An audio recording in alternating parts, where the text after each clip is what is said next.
ever seen a player get a 0.1 rating in a match? Probably not. Well, you, my friend, need to start having your team play their home games in space. Cast your minds back to many years ago, well, last year to be precise, where we broke the game to allow Oldham to play their home games at an altitude that was comparable to Mount Everest. It used some advanced editor tricks to achieve, and we believed that that was the limit. But then FM24 came along and said, hold my NASA, because it brought with it a host of changes to the way that weather can affect matches, and more importantly, the way that altitude can affect games. So the plan was to redo the video and see if we could get even more outrageous results. But then editor wizard Hadrian discovered that we could actually push the boundaries a lot more than we'd originally thought. Last year we had Oldham playing their home games at an altitude of around 29,000 feet. Certainly going to take a lot of acclimatization to get used to, but nevertheless sort of within the realms of possibility. Well, not really. This time around we've broken it even further. A lot further, in fact, to allow teams to now play their home matches at an altitude of 1.3 million feet, which is roughly the same, technically, altitude as the International Space Station. You can see where this is going. So meet Buxton FC, the guinea pigs for today's little bit of chaos, and whose ground, the Tarmac Silverlands, what a great name, is now at that height of 1.3 million feet in the sky. And by extension, due to the way this has to be done, so is the entire town of Buxton. Wouldn't fancy doing a hill start on the outskirts of town, nor would I want to be the elevator repair guy, because how else are you going to get up there? Maybe Willy Wonka was a pioneer after all. It's actually kind of a shame that it doesn't show the altitude on the stadium information here, but you'll have to take my word for it. In fact, you don't have to take my word for it, because you can see it in the editor data here for the file itself, which will of course be linked in the description. The altitude for Buxton has been changed from, well, 0 technically because it didn't have one, to, well, that, which is a lot, basically. I can't actually show you on the Buxton page because it doesn't show up there, but it does actually enter because it had to be done separately with XML and various other things, but I assure you it does indeed work. So with that in mind, I present to you Bucks in Space. So we've got a couple of bits to tick off our list of insanity today. Obviously a long-term sim to see how this does, well, you know, in the long term. So I've gone 30 years into the future, but we'll get to that a little bit later. I also want to have a proper medal to see if in the ideal, and in some cases not ideal circumstances, what the most ridiculous result we can get using everything we have at our disposal here. And we'll get to that in a minute too, because I think that is going to be extremely fun. But first, let's start with something normal. And I say normal in the loosest possible terms to see what the average match day looks like for Buxton FC as the newest members of the space traversing community. Would this technically make the locals extraterrestrials, or is that too deep of a question for a video like this? So we're going to load to a normal game, obviously at home, because that would be silly otherwise, against Boston United, who happen to be the unfortunate members of the other team today. Now, it's a breezy 44 degree. That's very hot for space. Now, in truth, I'm actually not expecting that many differences in this initial version to what we saw last year with the Everest test, because I feel like at some point the developers weren't really factoring in the fact that you'd put a team at 1.3 million feet, and I suspect that the altitude changes they've made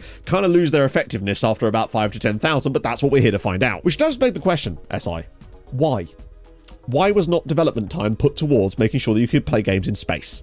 I ask you. Useless game, 1 star. Also, shout out to any away fans that have made the trip up. I assume, there they are in the background, in fact, a lack of spacesuits, unless there's been a huge amount of development in that kind of technology. I guess if Buxton was this far in the air, it would sort of lead to some interesting developments. Are we actually going to take a 2-0? No, okay, right. He's finishing like he's low on oxygen, so it usually becomes a normal match for the first few stages, although it does look as though we're about to take a 2-0. What's a save? Either it's a save, or he's simply collapsing because his body can no longer process oxygen around his blood.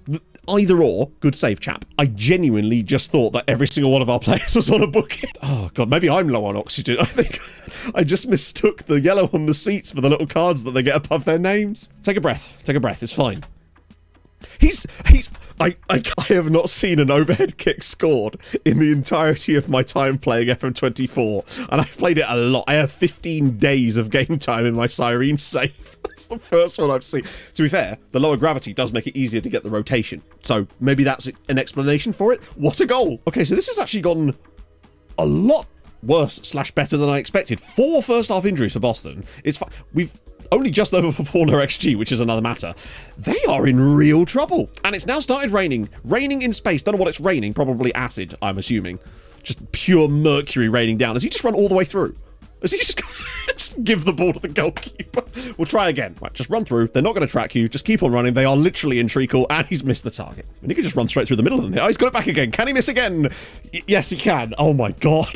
It really is saying something when you're underperforming your expected goals against a team suffering from acute hypoxia. There's a guy down inside the bench over here He's become a chair!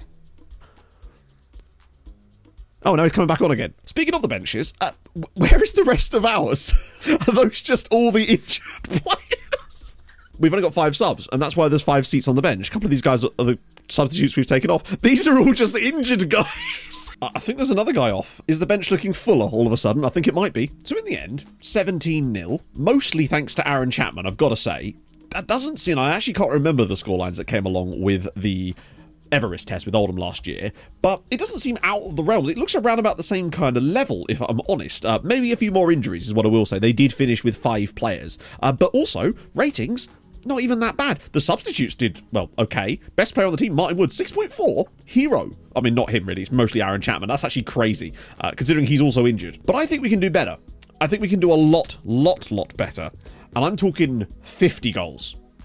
Let's go to that now. So what I've done is I've turned all of Buxton's players, firstly, into footballing gods. And given that you literally play your home games at 1.3 million feet in the air, it's about as close to being a deity as you're likely to get. However, that's not the only thing we've done for this. The second thing concerns their unfortunate opponents today, AFC Fylde, who have now been turned into a bunch of men who have never even seen a football before and probably think soccer is a character in Avatar. But I think there's a few ways we could take this a little bit further. So what I've also done is use FMRTE to absolutely ruin every player that's already playing for Fylde, so they'll start off basically injured already. Obviously, we're going to be going in hard on them, and yes, that's their system, because we couldn't have them accidentally playing a competent tactic now, could we? Wanted to make sure there was absolutely no danger of that happening, so I present to you this, which will either cause the exact type of chaos that we're looking for, or I am a tactical revolutionary, and you can expect to see a TIFO video about it in 6 months' time. Now, for the purposes of this, I, of course, have taken over both sides to ensure maximum stupidity. So I'm going to do a selection of vice, and then ignore it. What I want to make sure we do, we can't have any grayed out players in this team. That's not fair, because he might accidentally be good. Look at him. Look at him with his competence. Ayrton. Very slow for a guy called Ayrton. But then what I need to make sure that we do is we have players playing in the wrong positions, because you wouldn't want them being accidentally competent somehow, would we? That'd be crazy talk. And as a goalkeeper in goal. Right,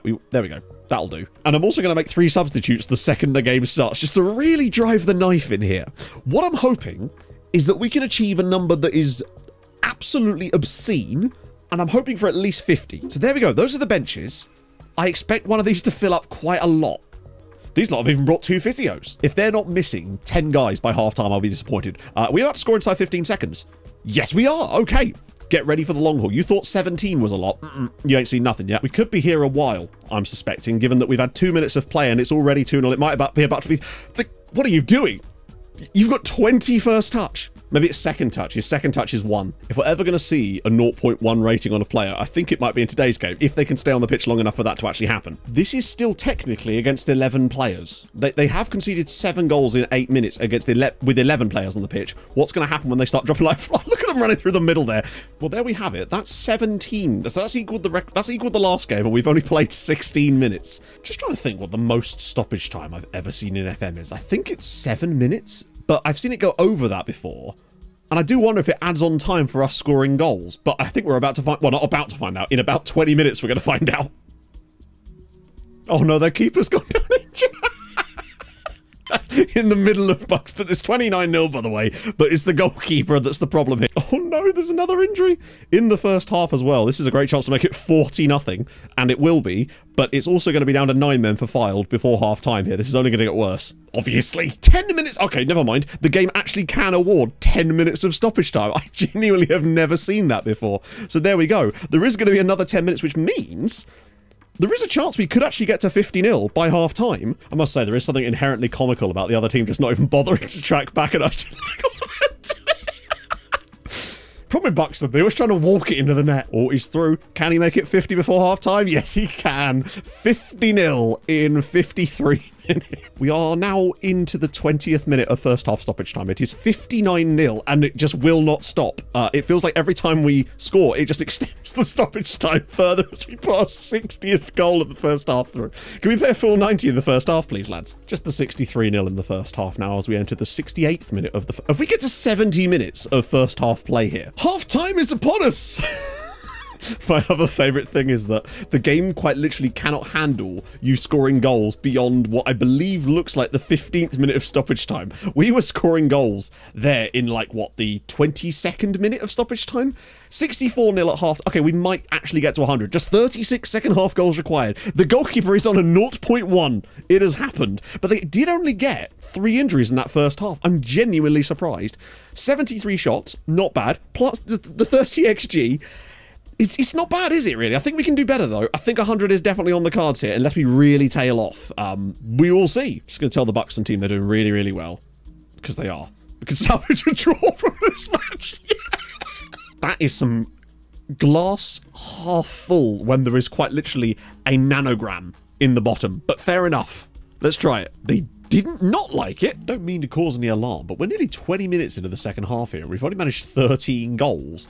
And I'm actually starting to worry about the 100 being reached at this point. We need to get another 22 goals in the next 26 minutes plus stoppage time. I just don't know if we're going to get as much stoppage time as we did in the first half. If we end up with less injuries in this game than we did in the Boston United game, I'll be pissed. And I think part of the reason might just be because they're not actually anywhere near the ball most of the time, and you do actually need to kind of be involved in the play in order to get hurt. That's selfish. Just square it. Through on goal. This would make it 90. I'm starting to get a bit worried about the time on the goal. He's missed it. Stop it. Right, just square it this time. Oh, stop missing! If we finish on 99 goals, I'm going to be so annoyed. We need a couple of quick ones to really pull us back into this with a chance here. I'm starting to worry about the time massively. Stop missing! This could easily be 95 by now if we'd actually know how to fit. What are you doing? This better be a goal. Okay, it's fine. 5 more now needed. It's only 5 minutes of stoppage time as well. We have scored half the number of goals, I guess. No more misses are allowed. No more offsides. Just burying it. What are you doing? Oh, for God's sake, stop overplaying it. It's offside. Are you kidding me? Okay, another injury for File. Does bring them down to 5 players. Wait, is that 2 injuries? No, it's going to be down to 5 players, isn't it? Right, come on, Kay. This gives us... This will be 100. This will be 99. It's onside. Right, 1 more. If you're offside or you mess this up, Hassani, you will be fired. Oh, he's dinked it. He's gone for style. It is Buxton 100 Filed 0. We do get there in the end. How far can we go? I'm curious now. It looks like we were actually going to be completely safe. We still kind of cut it closer than we should have done, though, given the first half scoring. But it is now 103-0. Imagine doing knee slides at 103 up. Well, there's our full time. Disappointing number of players left on the pitch, actually, for Filed. 104-0 is the final score. I am absolutely in adoration of the fact the game has awarded Man of the Match to Max Dearnley, the Buxton. Imagine winning 104-0. Not conceding a single shot of the game. The goalkeeper being given Man of the Match. The entire back line, except for the substitute here, ended up with a 0.1 rating. Not bad. I realise this has been a weird video. You should have expected that coming in. Anyway, one last thing, and that was to take it back to a little bit normal for a second. We're going to now just go to the future and just see what would happen with Buxton over time. If it's going to be, I mean, it can't really get weirder than that, can it? So, obviously, technically, I'm still in charge of Buxton. We are now in May 2065, and wow, they've lost every away game in the Premier. Wow, look at some of the, what the hell? Okay, that is different, because back when we did this with the Everest save, the biggest thing we noticed was that over time, they would obviously, as they got to the Premier League and whatnot, just through winning enough games at home, they would just sign better players and therefore end up being quite good and just win a lot of home games. But the fact that they've won a full Premier League season and only have a plus 110 goal difference is actually kind of intriguing to me. And it makes me wonder if they've actually won anything at all in this save, or whether they just haven't strengthened. Bear in mind, I've delegated everything here, so they should have been signing players. And they have been. In fact, they've been spending... Look, they spent £250 million that summer, but just nothing for the last 5 years for some reason. Did they fail FFP? Look at the outs. That's unhinged. Nope, they've got £800 million in the bank. I'm so very confused as to what they're up to. So let's just look at the Premier League firstly. So they score 200, they conceded 145 goals, which has to all be away games, right? So home record, they actually conceded 7 goals at home. Everton scored twice against them in space. Diceball really is what you want, apparently. They actually conceded more home goals than Brighton, who won the league, by the way. Away record, though, lost every single game and conceded 138 goals. How do you do that? This surely can't be their history, right? Wait, where's the team gone? There's a guy called Marzi Bottom here, which is a fantastic name. Didn't realise Bottom was a surname you could actually have in FM. Because technically I'm in charge of the club. I've just delegated all the transfers. Unless the staff contracts haven't been arranged. Is there any staff? There's no staff. Except it seems that half of it then got... What I'm guessing has happened is that somewhere along the line, someone's left the club, and that was a person in charge of something, which I then didn't re-delegate, obviously, because it was an overnight simulation. And then slowly but surely, more people have just left. I've ended up with no players. They must have won stuff, right? Yes, they've won 12 Champions Leagues. In fact, as soon as 2 years ago, they'd won 12 Champions Leagues. Only the 1 Europa League, a few Super Cups there. Only 3 FA Cups. Any Carabaos? Just the 4. Most league goals per player, 930 from Emilio Torroni. That's a good amount. Plays for Al Hilal now, who, on a free transfer of all things. Most points in the season is 107, which isn't actually as many as I thought it would be, but I guess the away games are in there too. Most goals scored in a season, 579. That was in the second season, which means they didn't get promoted in the first season. Their biggest win was 37-0 against Bournemouth. So this was the first season. They scored 527 goals, but remarkably came third and didn't win the playoffs. All right, fair play. They actually haven't won that many leagues here, in fairness. Only won League Two. They came second in the National League for like 3 years in a row and then didn't win any of the playoffs. Then they did start to progress a little bit. 19th in the Premier League. So they actually got relegated. Now, that could be because of stadium stuff, because it seems that when they then got back to the Premier League, in fact, yeah, you could see 19th in the Premier League, only 147 goals scored. That's still quite a lot. Imagine being relegated with a plus 76 goal difference. All of these defeats would have been away from home, and somehow picked up one, which means they did that with like a grayed out score. But you can see the goal scoring's dropped off. Okay, I want to see the season where they got relegated. There we go. So they came 19th in the Premier League with a plus 76 goal difference. Also, shout out to Manchester City coming 5th with a minus 12. It's quite a difference between your 20-0s and your 24-2s, by the way, and then winning 1-0 against Chelsea. Yeah, as far as Champions League goes, it seems that at home they can kind of kill it. 11, 15 there, but then they do lose to FC Copenhagen away from home, and Galatasaray, and Bayern, and Dortmund. So they're never going to qualify as group winners, let's put it that way. But then, oh no, they did get a couple of 22-0 wins there as well. Then Roma gave it a go.